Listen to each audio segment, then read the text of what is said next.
Estamos todos perdonados en la gracia de Dios, amén.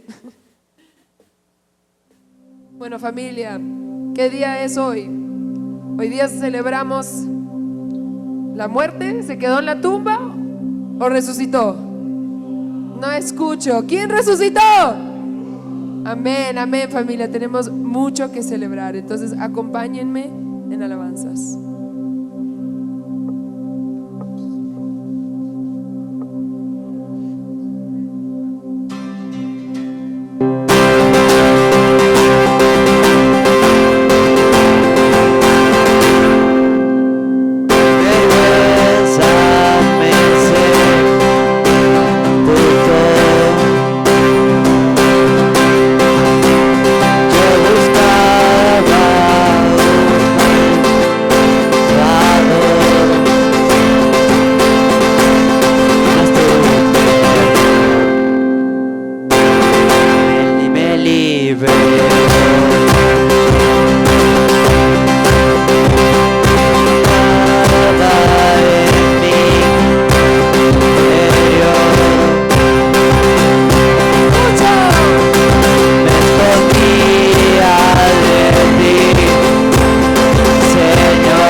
Muerte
venció.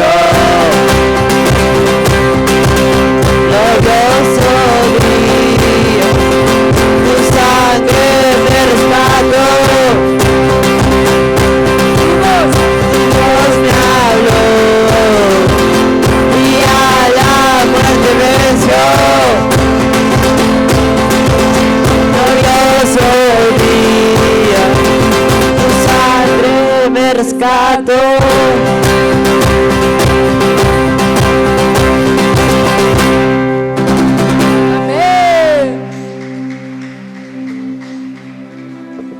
Familia, por favor, celebremos saludándonos, un besito y un abrazo y díganse feliz día de resurrección, porque nuestro Jesús ya resucitó.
eso es lo que queremos hacer en esta mañana, celebrar, levantar nuestras manos, cerrar nuestros ojos, arrodillarnos, lo que sea, pero para darle gracias por ese increíble sacrificio que hiciste por nosotros en la cruz y que fuiste victorioso.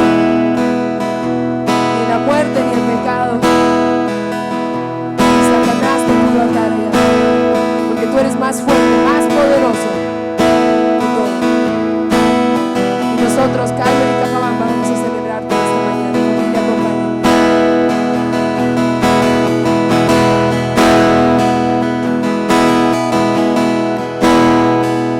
Recordaré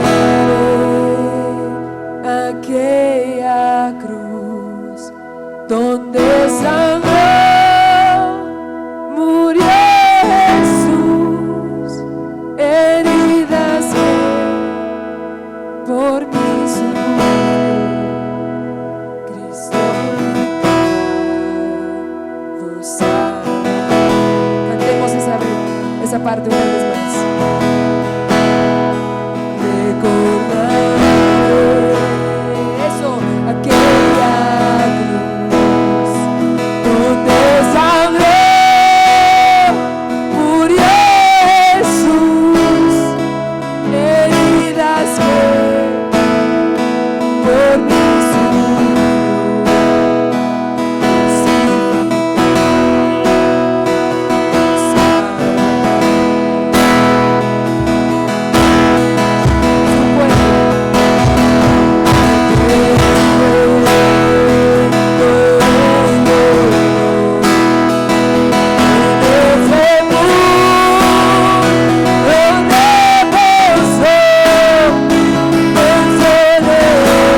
hermoso su nombre, el nombre de Jesús, mi Rey.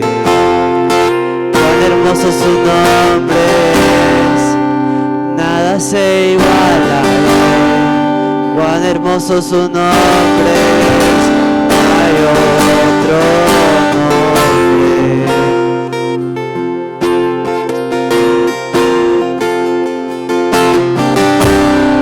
Hasta el cielo por salvar,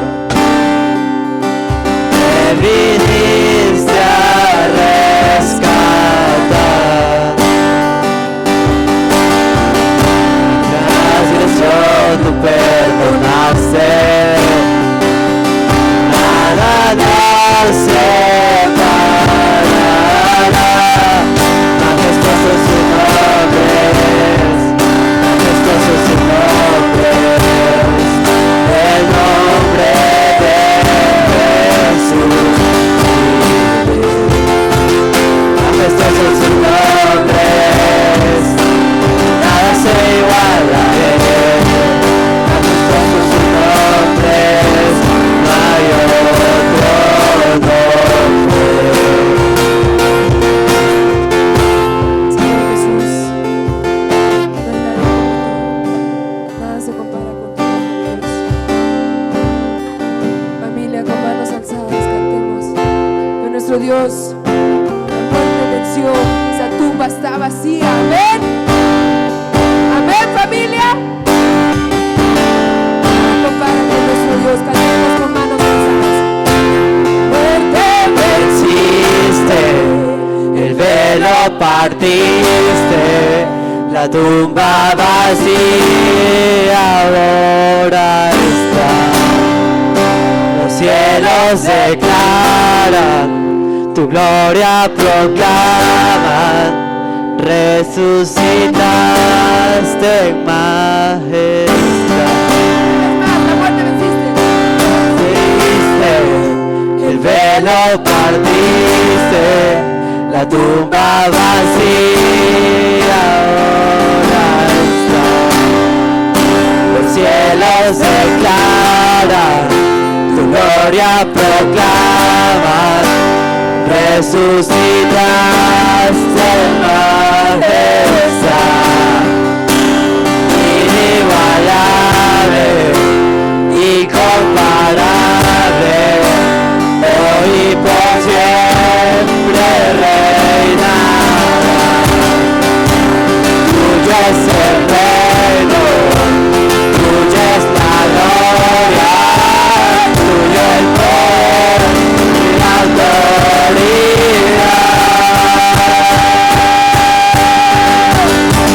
Poderoso es su nombre, poderoso es su nombre, el nombre de Jesús. Poderoso es su nombre, nada se iguala a él. Poderoso es su nombre, no hay otro nombre.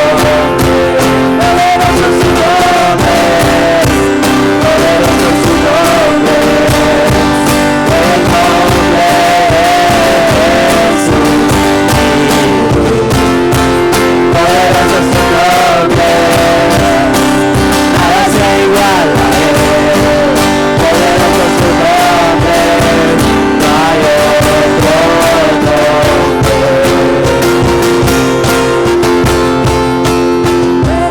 Venciste, el velo partiste, la tumba vacía ahora está. Los cielos declaran, tu gloria proclaman, resucitaste en majestad. Inigualable, incomparable, hoy y por siempre reinará. Tuyo es el reino, tuya es la gloria, tuyo el poder y la autoridad.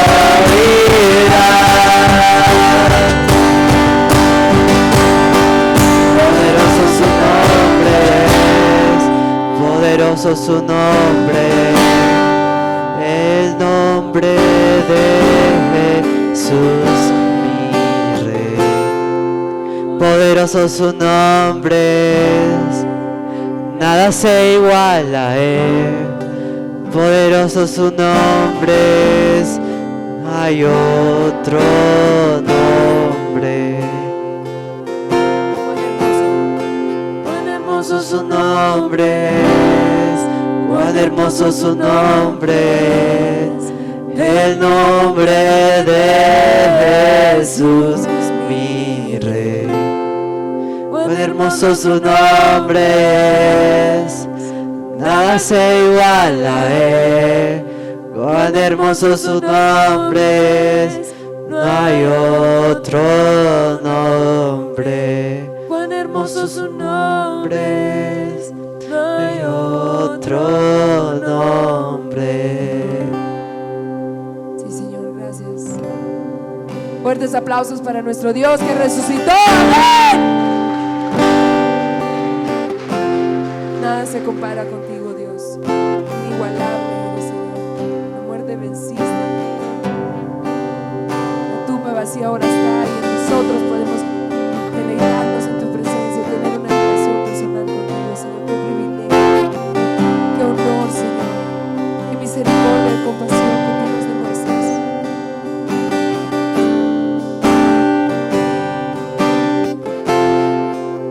De poder conocer, de que nuestra herencia, nuestra recompensa está en ti, Dios.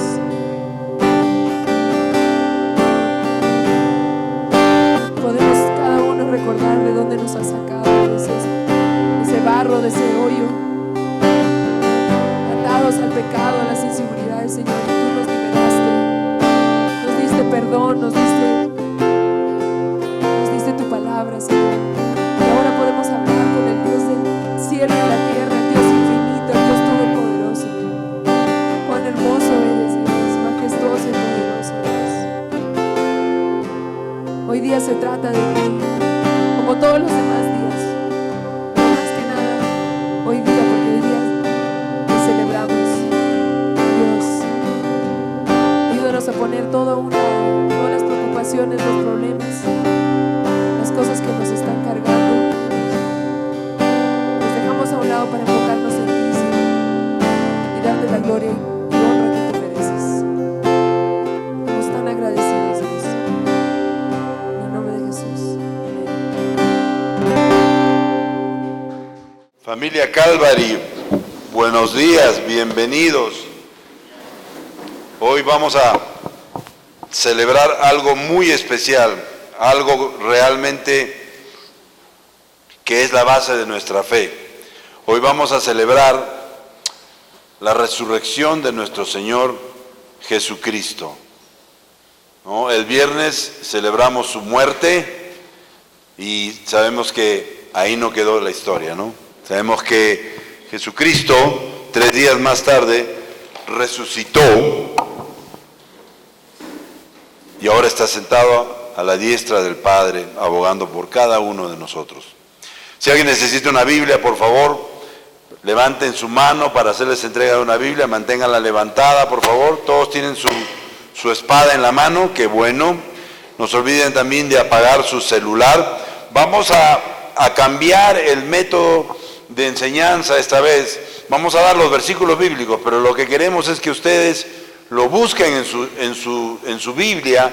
Si es su Biblia, que la subrayen, porque esa es la idea, que después ustedes más tarde vayan a su Biblia y puedan comprobar, puedan leer, puedan meditar en los versículos que vamos a dar a continuación. Otra cosita más, hoy qué mejor momento que celebrar la Santa Cena del Señor, ¿no? La antesala de la muerte, de la crucifixión de nuestro Señor Jesucristo. Y lo vamos a hacer de una manera distinta, una manera más íntima. Aquí ven, tenemos 9 platos, cada uno con su pan, cada uno con 7 copitas máximo. Así que en el momento de celebrar la Santa Cena nos vamos a dividir en 9 grupos. Y ustedes hagan la matemática, ¿cuántos estamos aquí? En 9 grupos, y en el momento, y vamos a orar, cada quien va a orar, y en el momento que terminen de orar, más o menos calculando, yo los voy a guiar a celebrar juntos la Santa Cena del Señor. Así que estemos listos para ello, preparemos nuestros corazones. Hoy no es un día cualquiera, sí, todos los días tenemos que acordarnos del Señor, pero hoy es un día especial. Hoy es un día especial y lo que vamos a hacer es vamos a caminar la última semana de Jesús que estuvo en la tierra, ¿no? Y como antes de empezar ya esa semana, como dice Isaías 53, como oveja al matadero, o sea, Jesús sabía que ya su tiempo se estaba agotando. Jesús sabía que sus días en la tierra estaban terminando. Jesús sabía que iba a ser duramente castigado, abofeteado, etcétera, etcétera, etcétera. Aún así, Él continuaba sirviendo, Él continuaba ministrando a la gente, Él continuaba predicando a las personas. Él nunca paró. Él sabía que iba a morir, pero eso no lo impidió de que Él hasta el último minuto siguiera ministrando, predicando la palabra de Dios. Venía de bajar el monte de los olivos, venía de haber hecho uno de los milagros más grandes, que fue sacar a Lázaro, resucitar a Lázaro. Sanó a un ciego. Él sabía y venía. Y vamos a estar en la parte donde llega a las inmediaciones de Jerusalén. Pero vamos antes de ello a orar. Padre, te damos gracias.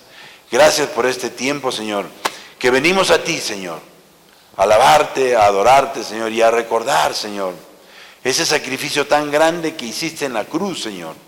Pero también esa esperanza de saber que tú no moriste en esa cruz, Señor. Al contrario, tú venciste la muerte, tú resucitaste en vida nueva, Señor, y ahora estás sentado a la derecha del Padre, Señor. Te damos gracias, Señor, por todo lo que hiciste por cada uno de nosotros, Señor, por darnos la esperanza de la vida eterna, Señor. Oramos agradecidos en el nombre de Cristo Jesús. Vamos a estar en el libro, para todos los que tienen su Biblia, en el libro de Marcos, y vamos a ir al capítulo 10 del Evangelio de Marcos, donde vamos a ver a Jesús que está caminando con sus discípulos. Jesús está caminando con sus discípulos rumbo a Jerusalén a celebrar la Pascua judía, el Pesaj, como le dicen en hebreo. ¿Cuántos de ustedes hace un tiempo celebramos el Pesaj aquí? Hicimos una comida donde pusimos todos los ingredientes que se comen durante ese tiempo, ¿no? Si Dios quiere, el próximo año lo vamos a volver a hacer. Entonces, Jesús caminaba con todos sus discípulos, no eran 12, eran muchos más que lo seguían, ¿no? En su camino a Jerusalén, y Jesús se toma una pausa, y de ahí apartó a sus 12 discípulos, ¿no? Los que iban a ser sus apóstoles, ¿no? Y Jesús les dice lo que va a sucederle, ¿no? Lo vemos en el capítulo, en Marcos 10, del 33 al 34, donde Jesús les dice a sus discípulos que iba a ser entregado a los jefes de los sacerdotes y a los maestros de la ley, ¿no? Que ellos lo iban a condenar a muerte, que lo iban a entregar a los gentiles, se burlaron de él, lo iban a escupir. Les da la historia de todo lo que iba a pasarle. Lo pueden leer ustedes en Marcos 10, 33 al 34. Y para Jesús, lo que le iba a suceder no era una novedad. Al contrario, él estaba claro de todo lo que iba a tener que pasar, aunque sus discípulos no le creyeron en ese momento. Sus discípulos no le creyeron. Inclusive Pedro se opuso a ellos, si se recuerdan. Pero bueno, Jesús dice, llega a las afueras de Jerusalén, y una vez que llega a las afueras de Jerusalén, envía a 2 de sus apóstoles con este encargo. Vamos a leer Marcos 11, del 2 al 3, y les dice a estos 2 discípulos, no mencionan quiénes son, pero fueron 2 discípulos, y les dice, vayan a la aldea que tienen enfrente, y tan pronto como entren en ella, encontrarán atado un burrito, les dice, en el que nunca se ha montado nadie. O sea, era un pollino, ¿no? Qué difícil es montar un pollino, a ver. No se deja, ¿no? Salta y brinca, dice, tráigame un pollino, dice. Desátenlo y tráiganlo acá. Y si alguien les dice, ¿por qué hacen eso? Díganle que el Señor lo necesita y enseguida lo devolverá. Y así fue. Estos discípulos se fueron con esta orden. Interesante que estos discípulos se fueron sin preguntar. Yo quizás le hubiera preguntado, Jesús, pero ¿para qué quieres un pollino? ¿Por qué no entramos caminando? ¿Por qué quieres entrar en un pollino? Y si es chúcaro, te va a botar. ¿No? Sin embargo, ellos escucharon la orden de Jesús y se fueron, ¿no? Parecía ilógica, pero igual obedecieron. Y le trajeron el burrito. Y Jesús se montó en él. Y no pasó nada. El burrito no saltó, no lo botó, nada. Y se fueron rumbo a Jerusalén, ¿no? ¿Qué nos muestra esto? Que Jesús tiene control aún de los animales. Jesús tiene control aún de la naturaleza. ¿Te asombras todo lo que está pasando en el mundo? Las inundaciones. Es Dios el que lo está permitiendo. Dios tiene un plan y un propósito aún con eso. Dios controla la naturaleza. No vamos a entrar en detalles porque no es el tema, pero Dios tiene control aún de los animales. Y ahí me incluyo. Y se fueron rumbo a Jerusalén. Pero animal racional, ojo. Ahora, ¿por qué a Jesús se le ocurrió entrar montado en un burrito a Jerusalén? ¿Se ha preguntado eso? ¿Por qué no pidió un camello o un caballo, no sé, un toro? Todo esto se hizo para que se cumpliera lo dicho por el profeta Zacarías en Zacarías 9:9. Si ustedes leen Zacarías 9:9 en el Antiguo Testamento, van a ver que dice: alégrate mucho, hija de Sión, grita de alegría, hija de Jerusalén. Mira, tu rey viene hacia ti, justo, salvador y humilde, viene montado en un asno, en un pollino, cría de asna. Ya Zacarías lo había dicho en el Antiguo Testamento. Esa profecía ahora se estaba cumpliendo en el Nuevo Testamento. Y es aquí, iglesia, si se puede decir, la antesala de su última semana de vida en la tierra. Es aquí donde empieza lo que conocemos como la pasión de Cristo. Y como dije, él sabía que este evento marcaría el comienzo de su camino hacia la cruz. Él lo sabía. No era algo que de repente iba a pasar. No, él estaba seguro. Él sabía todo lo que iba a sufrir y aún así decidió entrar. Y mientras entraba, interesante que recordemos esto, iglesia, mientras entraba, muchos pusieron mantos, ramas, hojas de palmera, su propia ropa la ponían en el camino y le gritaban: Hosana, Hosana, bendito el que viene en el nombre del Señor. Hosana en las alturas, le decían. Y esta palabra Hosana, de origen hebreo, significa salve y puede ser empleada como una expresión de aclamación o admiración o como una petición de piedad. Ellos estaban clamando al Rey de Reyes, al Señor de Señores: Hosana, ave. Y de cualquier manera, Jesús llega hasta el templo y al ver a los mercaderes que estaban ahí, se enojó mucho y empezó a botarlos de ahí. Lo vemos en Marcos 11, del 15 al 17, que dice que Jesús llegó al templo y vio a los que estaban vendiendo y volteó sus mesas, los que vendían palomas, volteó sus mesas. ¿Qué pasaba ahí?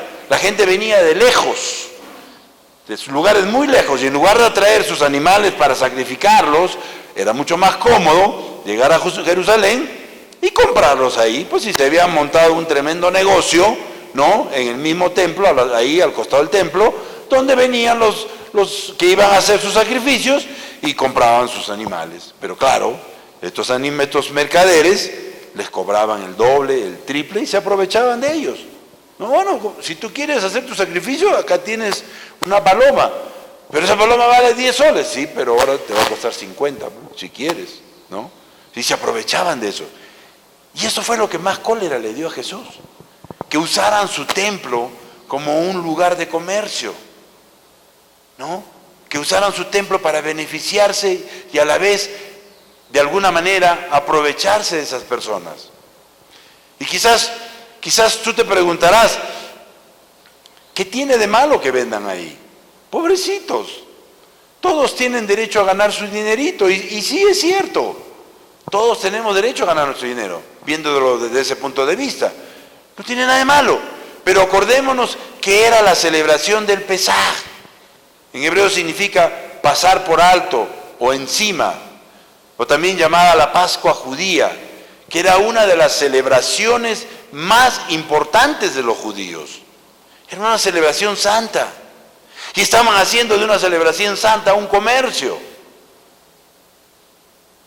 Esta celebración, por si no lo saben, es una celebración que conmemora la liberación del pueblo hebreo de la esclavitud de Egipto, el éxodo y los 40 años por el desierto en camino hacia la tierra prometida. Era una celebración donde venía gente desde muy lejos a hacer sus sacrificios por el perdón de sus pecados. Recordémonos una cosa, iglesia: Jesús conoce las intenciones de nuestro corazón. Jesús sabe cuál es la verdadera intención de tu corazón. Y Jesús en este caso sabía lo que estos comerciantes hacían. Y por eso se amargó y lo sacó de ahí. Esta gente estaba más interesada en el dinero que iban a ganar que en adorar al Señor. Y eso le causó indignación a Jesús. El hecho de que se aprovecharan de un evento tan importante y santo como este para comercializar sus productos. No estamos lejos de lo que estaba pasando ahí. Actualmente Semana Santa es un feriado para que la gente vaya de vacaciones, a tomar, a divertirse. Muchos ni saben por qué lo están celebrando. Por eso era un evento santo.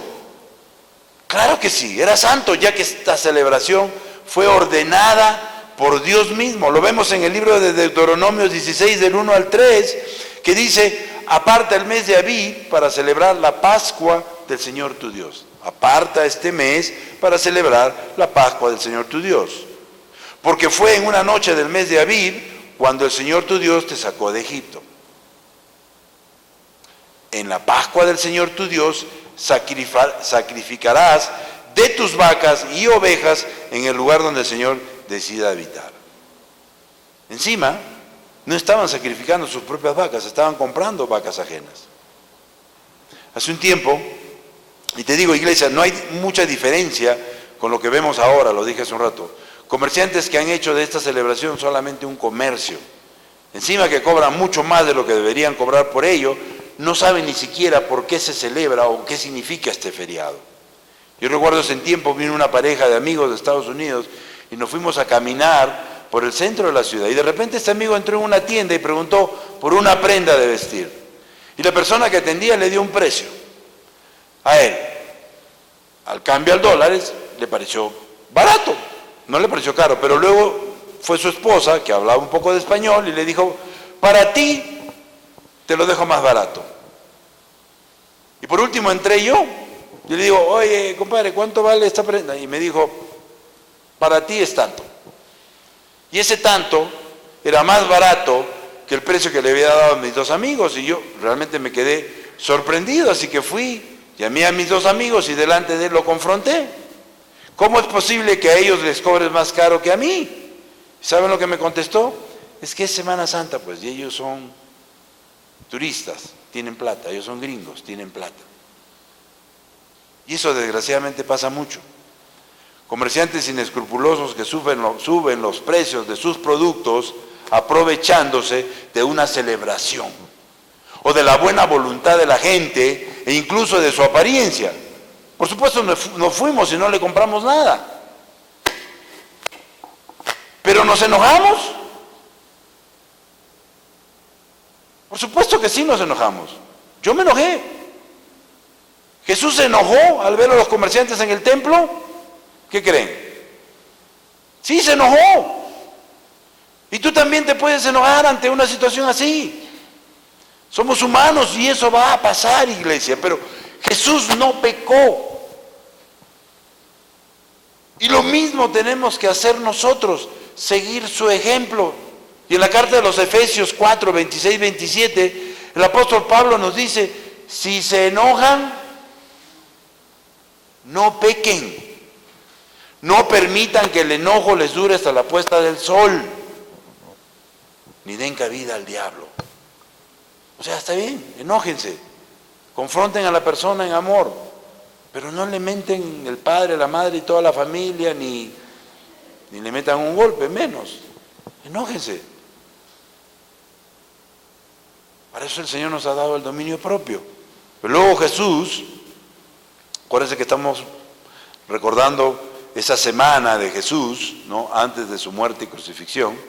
Luego Jesús pasa por la higuera que anteriormente había maldecido. Y vieron que se había secado la raíz. Y Jesús les da una enseñanza sobre la fe al decirles en Marcos 11, del 23 al 24.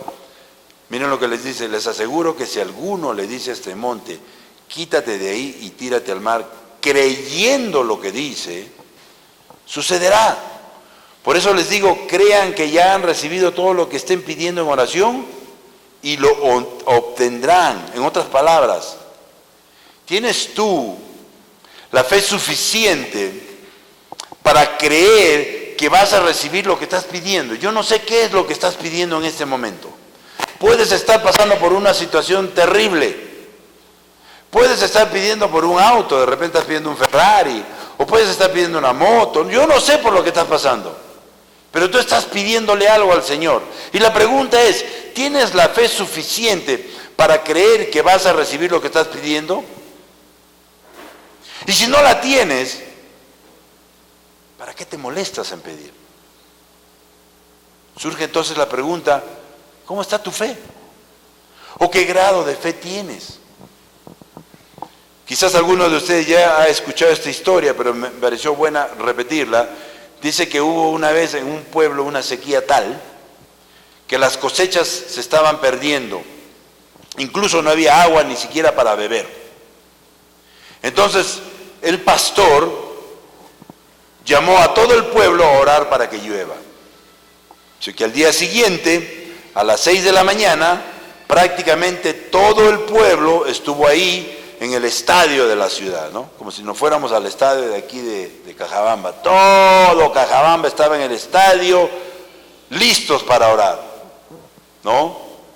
Y entonces el pastor, no fui yo, pero entonces el pastor se paró y empezó a hablar, y lo primero que dijo fue: hombres y mujeres de poca fe. ¿Qué creen que pasó? El pueblo se disgustó y empezó a gritar: eso no es justo, aquí estamos todos listos para orar que llueva. ¿Por qué nos dice usted eso?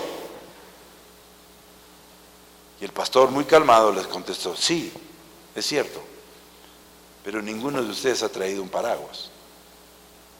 Todos han venido a orar, pero ninguno de ustedes cree que realmente va a orar, porque si no hubieras traído un paraguas. Entonces vuelvo a hacer la pregunta: ¿qué grado de fe tienes? ¿Tienes la fe suficiente para creer que el Señor te va a cuidar, te va a proteger, te va a proveer en todo momento?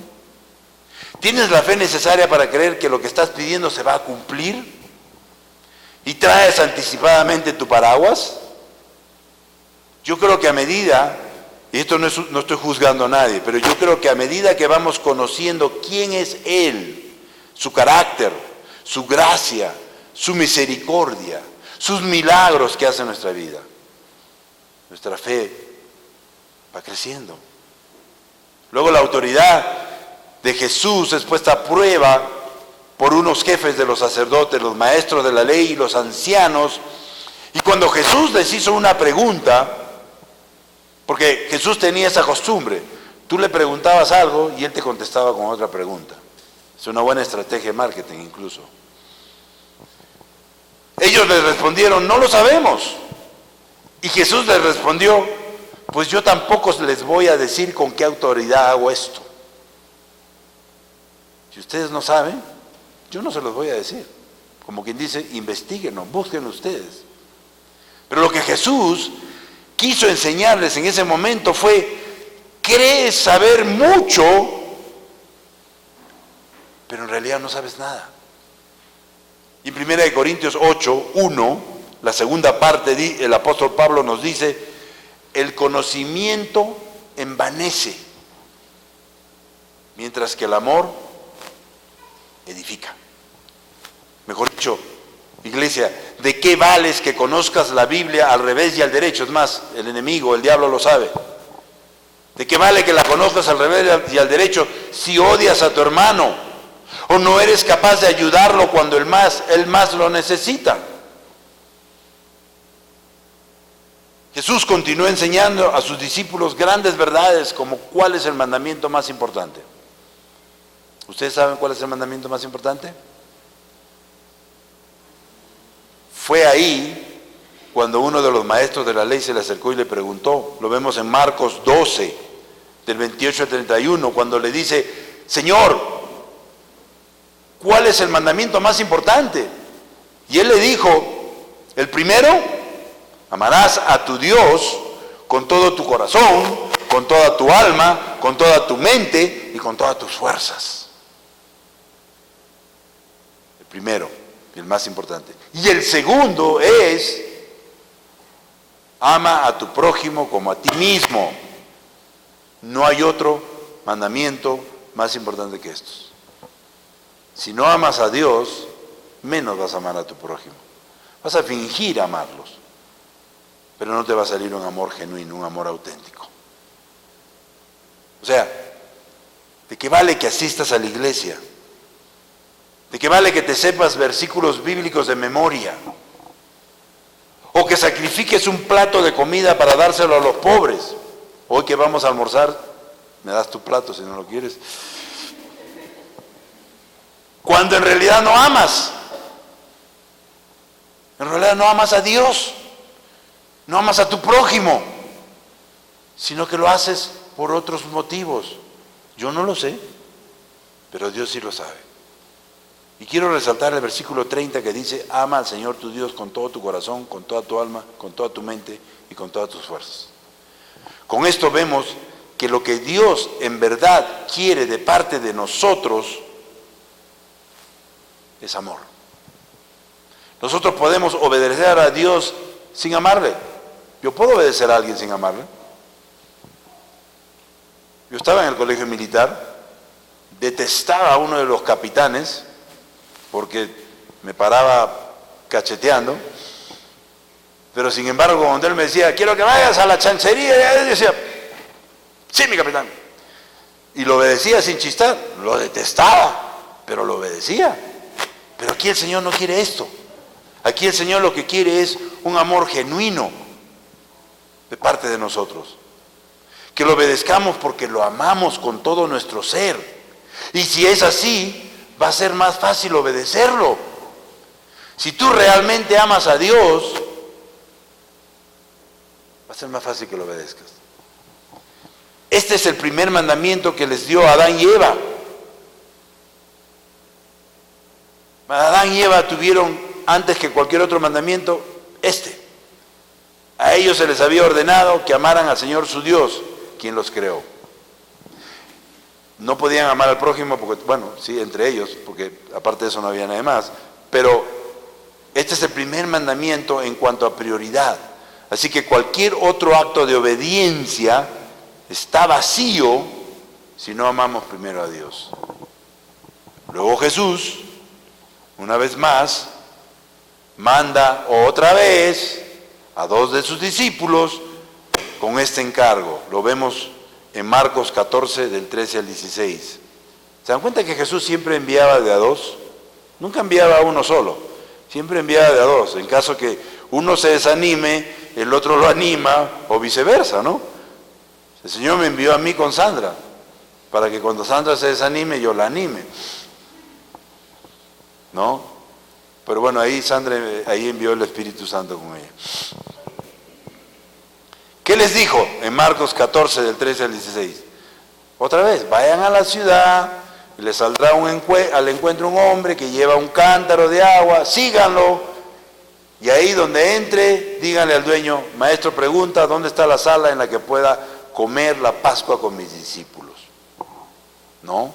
Y él le mostró la planta, le mostró que estaba amoblada, que tenía todo lo necesario, tal como les había dicho Jesús. Así que estos apóstoles prepararon ahí la Pascua, ¿no?, que iban a celebrar. Luego Jesús llegó con sus discípulos al anochecer, y en este lugar, para recordar, sucedieron 3 eventos importantes. ¿Quién se acuerda? Uno de ellos fue, Jesús, ¿qué hizo? Anunció que uno de ellos lo iba a traicionar. ¿Quién fue el que lo iba a traicionar? Judas. Nunca le pongan a su hijo ese nombre. Judas. Segundo, Jesús, ¿qué hace? Lava los pies de sus discípulos. ¿Por qué se los lavó? ¿Porque estaban sucios? ¿Porque olía a queso en todo el cuarto? No creo, ¿no? Jesús lavó los pies de sus discípulos, mostrándoles que el último será el primero en el reino de Dios. Humildad, humildad. Ahora, a la hora que vamos a ir a comer los alimentos, yo voy a ser el último en servirme. Porque al que le sirven al último, le sirven más. Humildad. El último será el primero en el reino de Dios. El criado más bajo era el que lavaba los pies de los discípulos, de los invitados. Y Jesús se puso la toalla y empezó a lavarle los pies para mostrarles que como cristianos tenemos que ser humildes, que como cristianos tenemos que ser los últimos en todo. Y tercero, pues la celebración de la última cena del Señor, celebración que vamos a hacer al final. Y Jesús termina diciendo algo muy importante que lo vemos siempre que participamos de la Santa Cena, y está en 1 Corintios 11:26, no lo he puesto, pero dice: porque cada vez que comen este pan y beben de esta copa, y esto es importante que recordemos, cada uno de ustedes que va a beber de esa copa, que va a comer ese pan, recordemos lo que dijo Jesús, cada vez que lo hacen, proclaman la muerte del Señor hasta que Él venga. O sea, no paramos hasta que Él venga. Iglesia, esto significa que estamos llamados a proclamar la muerte del Señor Jesús hasta que Él venga. En el sentido de que todos deben de saber la razón por la cual Jesús murió, la razón por la cual Jesús sufrió todo lo que sufrió. ¿Lo sabes tú realmente? ¿Realmente te has puesto a pensar? ¿Estás realmente consciente de ello? Que Jesús murió por ti y por mí para que nuestros pecados pasados, presentes y futuros sean perdonados. ¿Sabes que Jesús murió por ti y por mí para que seamos salvos? Para que tengamos la esperanza de la vida eterna y que otros la tengan también. ¿Lo sabes? Proclamar la muerte del Señor. Luego Jesús fue al Monte de los Olivos, a un lugar llamado Getsemaní, y ahí se postró en tierra y oró esta oración: Abba, Padre, para ti todo es posible, líbrame de este trago amargo, pero que no se haga lo que yo quiero, sino lo que quieres tú. ¿Se dan cuenta? Jesús sabía que iba a sufrir, sabía que iba a ser difícil, y le estaba pidiendo al Señor que no lo deje pasar, siempre y cuando sea su voluntad. porque siempre es si es la voluntad de nuestro Padre. Jesús sabía que lo que venía iba a ser muy doloroso, pero aún así estaba dispuesto a someterse a la voluntad de su Padre. Y por eso le dice, pero que no se haga lo que yo quiero, sino lo que quieres tú. Y yo creo que esa es una oración modelo para cada uno de nosotros. Que cuando oremos digamos, Señor, ¿sabes qué? Que no se haga lo que yo quiero, sino lo que quieres tú. Si coincide con lo que yo quiero, qué bueno. Pero si no, que se haga tu voluntad, porque sabemos que su voluntad es perfecta, su voluntad es mejor que la nuestra. Lo que Él quiere para nosotros es exactamente lo que nosotros necesitamos. Iglesia, muchas veces lo que nosotros queremos no es precisamente lo que más nos conviene, aunque así parezca. Y por eso es importante someternos a su autoridad y a su voluntad. Juan, todo esto está muy bonito, pero ¿qué tiene que ver esto con la resurrección de Jesús? Mucho. Por dos razones. Por dos razones. La primera razón, que a pesar de que Jesús sabía que iba a sufrir todo el camino hasta la muerte en una cruz, a pesar de que Él sabía que le faltaban 7 días, 168 horas, Él no las iba a desperdiciar quejándose o lamentándose de todo lo que iba a pasar. No, al contrario, Él aprovechó cada minuto, cada segundo que le quedó en enseñar a otros, en ministrar a sus discípulos. Yo recuerdo un amigo que le dijeron, fue al médico y le dijeron, ¿sabes qué? Tienes cáncer, metástasis, te quedan 1 mes, 2 meses de vida. Y él, en lugar de salir triste de ahí, ¿saben lo que dijo? Me quedan 2 meses de vida y hay un montón de gente que conozco que todavía no conoce de Cristo. Así que estos 2 meses me voy a dedicar, mientras el Señor me dé fuerzas, a predicar la palabra. Él no se quejó. Él no dijo, Señor, ¿por qué me trajiste ese cáncer? Porque él estaba claro, seguro de que tenía la esperanza de la vida eterna. Que de aquí era solamente un paso a la eternidad. Por lo tanto, él dijo, ¿sabes qué? Hay un montón de gente que no conoce de Cristo todavía. Me quedan 2 meses, me voy a dedicar a eso. Preguntémonos, o pregúntate, ¿cuánto tiempo nos queda? No lo sabemos. ¿Cuánto tiempo te queda? ¿Lo sabes tú? No lo sabemos. Pero lo que sí sabemos es que no podemos ir, nos podemos ir en cualquier momento. Y si es así, ¿qué estamos haciendo entonces? ¿Estamos desperdiciando este tiempo o estamos usándolo para empujar su reino? El día de ayer, alguien se cayó de aquí. Fue a recoger unas pelotas, pisó en falso y se cayó allá. Y se rompió 3 costillas, se dobló 2 dedos, se cortó acá. Si caía de cabeza, no la contaba. Dios fue bueno, le dio una oportunidad más. Pero tú no sabes cuándo te vas a ir. Nadie sabe cuándo se va a ir. Y la pregunta es, si es así, ¿qué estamos haciendo entonces? ¿Estamos desperdiciando este tiempo o estamos usándolo para empujar su reino? El Evangelio de Mateo 24:14 nos dice, y se predicará la buena noticia acerca del reino por todo el mundo, de manera que todas las naciones la oirán, y entonces vendrá el fin. ¿Se dan cuenta? Todas las naciones la oirán y vendrá el fin. Iglesia, nuestra labor es que todo el mundo escuche el Evangelio. No que todo el mundo se salve, eso le pertenece al Señor, pero sí que todo el mundo escuche. Porque en el momento que todo el mundo escuche el Evangelio, vendrá Jesús y nos llevará. Ahora, levanten la mano quién se quiere quedar y quién se quiere ir. ¿Quién se quiere ir con Jesús? Entonces, ¿qué estamos esperando? Prediquemos la palabra a todo el mundo. Si se salvan o no, ya eso es problema de ellos con el Señor. Segunda razón, si nosotros no entendemos el gran amor de Jesucristo por nosotros, si nosotros no entendemos su sacrificio y su muerte en esa cruz del Calvario, menos vamos a entender su resurrección. De la misma manera que el mundo no lo entiende, ni siquiera le da la importancia de vida. Hoy es domingo y todo el mundo dice domingo de resurrección y celebran el domingo de resurrección a su manera, pero realmente saben todo lo que Jesús tuvo que pasar.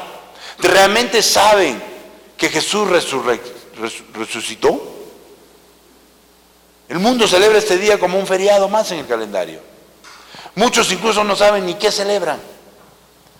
Solo celebran con fiestas y pachangas. Finalmente, ya estamos terminando, Jesús es arrestado, juzgado y sentenciado a morir en la cruz. Y lo triste del caso es que la misma gente, esa misma gente, ¿se acuerdan que lo alabó en su entrada triunfal a Jerusalén sentado en un burrito? Y cuando le decían y le gritaban, Hosana, Hosana, bendito el que viene en el nombre del Señor, Hosana en las alturas.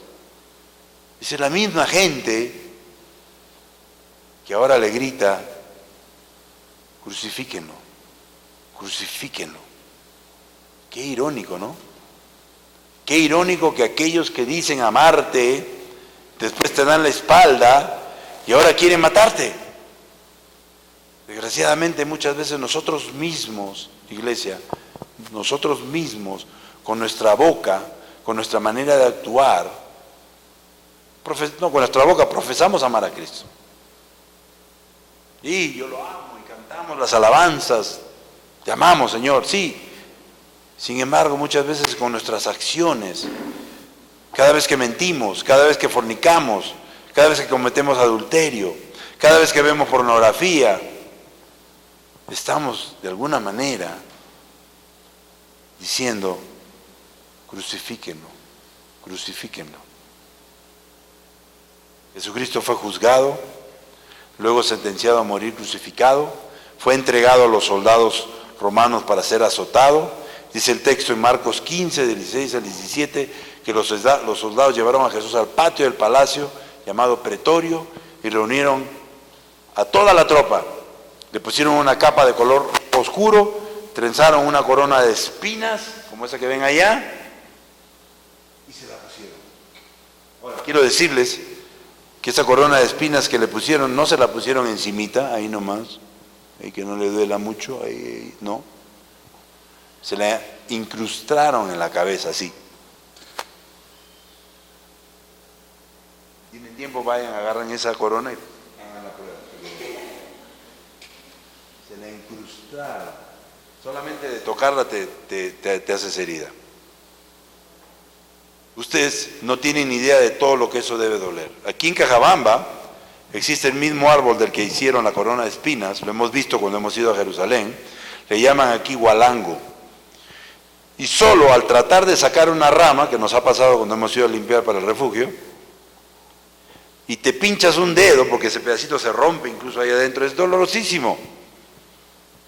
Ahora, imagínense esas mismas espinas incrustadas en la cabeza de Jesús. Lo que habrá sonado cuando entró la espina. Empezó a chorrearle la sangre. Jesús fue escupido, burlado, golpeado en la cabeza, dado de latigazos. Incluso el látigo que usaron no era cualquier látigo. Este látigo tenía como unos ganchos de metal que cada vez que hacía contacto con el cuerpo de Jesús y lo jalaban, le arrancaban un pedazo de piel. Lo hemos visto en el video del viernes. Y después fue crucificado, clavándole los dos pies y los dos brazos de la parte de la muñeca. ¿Ustedes tienen idea de lo doloroso que es eso? Atravesar el hueso y los tendones y luego parar esa cruz y ya estando ahí tratar de respirar. Científicos dicen que es muy difícil respirar en esa posición, ya que tienes que tratar de levantarte con los pies para tomar aire. Más de un rato vamos a poner una cruz ahí, el que quiere practicar.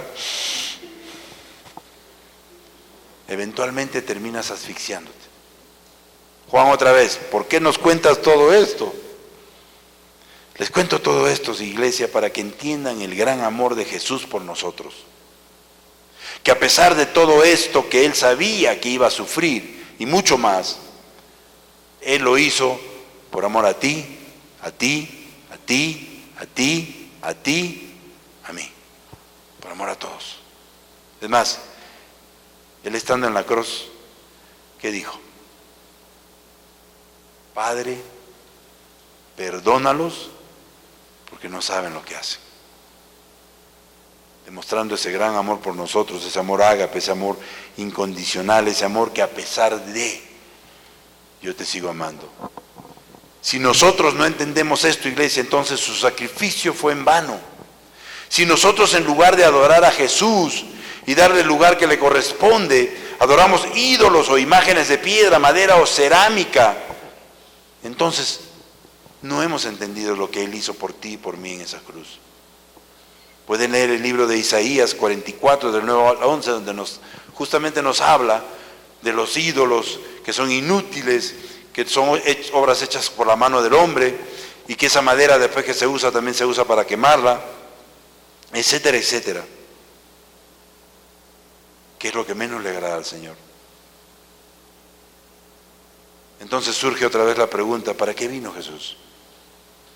¿Para qué derramó su sangre en la cruz? ¿Acaso todo lo que Él hizo por nosotros fue en vano? Jesús mismo nos dijo, y lo vemos en Juan 14:6, yo soy el camino, la verdad y la vida. Nadie llega al Padre sino por mí. Y esta palabra nadie en el griego significa nadie. Nadie más que Él. No hay otro. Que la única manera de llegar al Padre es a través de Él. Que nuestras oraciones deben ser dirigidas al Padre en el nombre de Jesucristo y nada más que en su nombre. Jesús, después de morir en la cruz, fue sepultado en un sepulcro cavado en la roca, en el que todavía no se había sepultado a nadie. Y después la entrada fue sellada con una roca que pesaba aproximadamente 3 toneladas. Un poco difícil que la puedas mover. Pero ahí no termina la historia. No. La historia no termina ahí, iglesia. Jesucristo resucitó al tercer día de su muerte en la cruz. Digan amén. Amén. Jesucristo resucitó. Y hoy precisamente celebramos el hecho de que hace más de 2000 años Jesucristo fue sepultado en una tumba. ¿Y adivinen qué? Y yo lo he visto. Algunos de ustedes la han visto. Esa tumba está vacía. Amén. Y esta es la más grande verdad y es el más grande hecho histórico que tenemos los cristianos, la resurrección de nuestro Señor Jesucristo. Es más, sin esta gran verdad nuestra fe sería una fe muerta, porque estaríamos adorando a un Dios muerto y nuestro Dios está vivo. Es más, Él está aquí en este momento, Él está presente. La palabra nos dice en Mateo 18:20, porque donde 2 o 3 se reúnen en mi nombre, allí estoy yo, en medio de ellos. Sé que Él está sentada en estas sillas vacías. Él está con nosotros. Iglesia, solo nosotros los cristianos podemos mostrar al mundo la tumba de nuestro Señor Jesucristo y decir, aquí no está, Él ha resucitado. La pregunta es, ¿qué podemos obtener de la tumba vacía y de la resurrección de Jesucristo? Podemos obtener la confianza de saber que lo que Jesús anunció al principio, durante y al final de su ministerio, que resucitaría al tercer día, se cumplió. ¿Qué más podemos obtener? Que está vivo, que está sentada a la derecha del Padre, que nos dejó su Espíritu Santo, el ayudador, para cuidarnos y protegernos, que su resurrección nos asegura nuestra salvación, porque Él dice, yo regresaré por ustedes, yo voy a prepararle viviendas, dice, ¿no? ¿De qué color van a ser? Moradas, ya son moradas, ¿no es cierto? Y regresaré por ustedes. Si está muerto no puede regresar, ¿no es cierto? Entonces Él va a regresar. Todo lo que está pasando en el mundo nos muestran las señales de que está pronto a regresar por su iglesia. Entonces, Él va a regresar por cada uno de nosotros que hemos recibido a Jesucristo como nuestro Señor y Salvador. Ahora, yo les pregunto, Jesucristo resucitó. Amén. Jesucristo está sentado a la derecha del Padre. Tenemos el Espíritu Santo. Jesucristo pudo contra la muerte. Si Jesús pudo contra la muerte, Él podrá contra cualquier dificultad, cualquier problema que tú tengas, cualquier adicción, sea alcoholismo, adulterio, hechicería, cualquier otra cosa, cualquier otro pecado. Así que si quieres tú ser un vencedor, lo único que tienes que hacer es recibir a Cristo resucitado en tu corazón.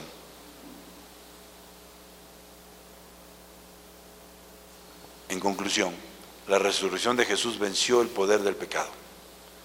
Venció la muerte e hizo posible que vivamos en libertad.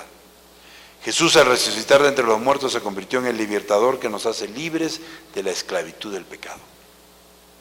Así que el poder de la muerte sobre nosotros, tanto espiritual como física, es destruido cuando ponemos nuestra fe en Jesús, por su muerte en la cruz y su triunfante resurrección 3 días después. Cristo resucitó, puedes confiar en Él. Cristo te da el poder que necesitas para empezar una vida nueva en Él. Tienes poder para vencer a través del Espíritu Santo, y la vida que Cristo te da se extiende más allá de la tumba. Es la salvación, es la vida eterna en su presencia. Así que, para terminar, tú que me estás escuchando, quiero decirte que la salvación está al alcance de tu mano. La salvación está a una oración de distancia. Si todavía no la tienes, y yo no lo sé, pero si tú todavía no tienes la salvación, si tú todavía no tienes la esperanza de la vida eterna, no esperes a mañana. Puede ser demasiado tarde. Jesús puede venir hoy, puede venir mañana. Y si no lo has recibido, te quedas. Eso dice la palabra, no lo digo yo. Juan 3:16 nos dice: por tanto, amó Dios al mundo, que dio a su único Hijo, para que todo aquel que en Él cree no se pierda, o sea, no vaya al infierno, sino que tenga la vida eterna. ¿Tienes que ser perfecto? No. Ninguno de los que estamos aquí somos perfectos. Pero tenemos la esperanza de la vida eterna porque hemos recibido a Jesucristo como nuestro Señor y Salvador. Y eso es una decisión personal, no es una decisión obligada. No es que porque mi mamá me dijo o porque no. Es una decisión que viene de tu corazón. Es una decisión voluntaria. Él ya cumplió antes de morir. Él ya cumplió por ti y por mí. Sus últimas palabras fueron: consumado está. Mejor dicho, ya terminé, ya cumplí con la misión encomendada por mi Padre, ahora te toca a ti. Y lo único que tienes que hacer es recibir su salvación. Romanos 10:9 nos dice que si confiesas con tu boca que Jesús es el Señor y crees que Él te resucitó de los muertos, que Él resucitó de los muertos, serás salvo. Dios lo levantó de los muertos. Dios levantó a Jesucristo de los muertos y te puede levantar a ti de la muerte espiritual. Así que si tú quieres recibir la salvación, si tú quieres tener una vida nueva, o de repente quieres reconciliarte con Él, yo no lo sé, de repente lo recibiste, te alejaste, y ahora es el momento de reconciliarte con Él, no lo sé. Pero si ese eres tú, ahí donde estás sentado, levanta tu mano. Levanta tu mano sin temor. Amén. Levanta tu mano. Si quieres recibirlo o si quieres reconciliarte con Él, puede que te has enfriado o puede que necesitas regresar al camino, no lo sé, pero mantengan sus manos levantadas todos los que están ahí. Y quiero pedirles que se pongan de pie, sin temor, pónganse de pie. Y vamos a orar. Este es un momento muy especial porque realmente hoy que celebramos la resurrección de nuestro Señor Jesucristo, después de todo lo que hemos visto que pasó, vale la pena recibirlo. vale la pena estar seguros que si Él viene, o si me voy antes, me voy a su presencia. Así que todos aquellos que se han levantado repitan después de mí: querido Dios, reconozco que soy un pecador. Reconozco que por cualquier circunstancia me he alejado de ti. Y hoy quiero reconciliarme contigo. Hoy quiero regresar al camino, Señor. Jesús, hoy te recibo como mi Señor y Salvador. Cámbiame, renuévame, transfórmame. A partir de hoy soy salvo. A partir de hoy me comprometo contigo en regresar al camino. Gracias, Señor, por tu gracia y misericordia. En el nombre de Cristo Jesús. Amén. Hizo mi dulce claridad, hizo mi dulce cordura, pan del cielo roto por mí, vaso de salvación derramado por mí. Cristo, un misterio, Cristo ha muerto, resucitó y vendrá otra vez. Cristo ha muerto, resucitó y vendrá otra vez. Cristo, mi dulce cordura, Cristo, mi dulce claridad, pan del cielo roto por mí, vaso de salvación derramado por mí. Cristo, un misterio, Cristo ha muerto,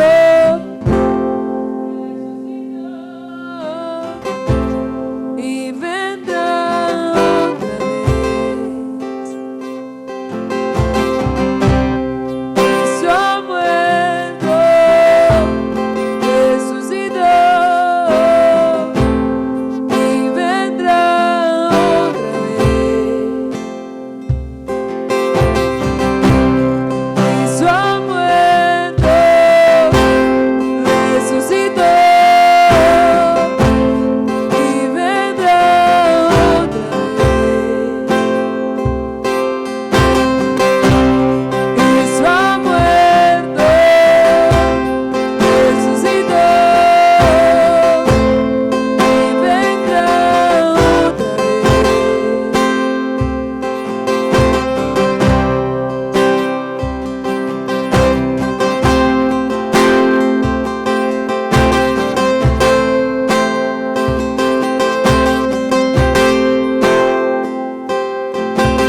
Celebra su muerte y vida, alza tu voz por su venida. Celebra su muerte y vida, alza tu voz, alza tu voz.